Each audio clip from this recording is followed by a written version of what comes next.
Hello అందరికీ. ఈ కాలంలో ఎలాగ జర్నీ చేసినా ప్రమాదమే అనిపిస్తుందండి. ఎందుకంటారా, మన జూన్ 12న జరిగిన ప్రమాదం కోసం అందరికీ తెలిసే ఉంటుంది. పాపం శుభం తెలియని చంటి పిల్లలు, ముసలివారు ఎంతోమంది ఉన్నారండి. అందులోనూ ఒక ఫ్యామిలీ మొత్తం కూడా చనిపోయింది. అహ్మదాబాద్ నుంచి లండన్ వెళ్ళే ఫ్లైటు అది పడిపోయింది. మళ్ళీ వచ్చి మెడికల్ కాలేజ్ మీద పడ్డదండి. అక్కడున్న 24 మంది కూడా చనిపోయారు.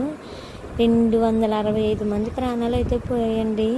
ఇప్పుడు మనుషులకి దేని మీద వెళ్తే సేఫ్టీయో ఏమీ లేదు. ఒక బైక్ చూసినా భయం వేస్తుంది, ఒక కార్ చూసినా భయం వేస్తుంది, ఈవెన్ సైకిల్ నడిచి వెళ్ళినా భయం వేస్తుంది. అంత ప్రమాదంగా ఉన్నాయండి ఈ రోజులు అనేవి. మన తప్పు లేకపోవచ్చు, వేరే వాళ్ళ తప్పు కన్నా ఇంకొకరు బలవ్వాల్సిందే. ఈ కాలాన్ని బట్టి మనుషులు ఎంత జాగ్రత్తగా ఉన్నా మన కర్మ ఎక్కడి వరకు రాసింటే అంతవరకే జరగవచ్చు. కానీ hope to see the better days are coming in.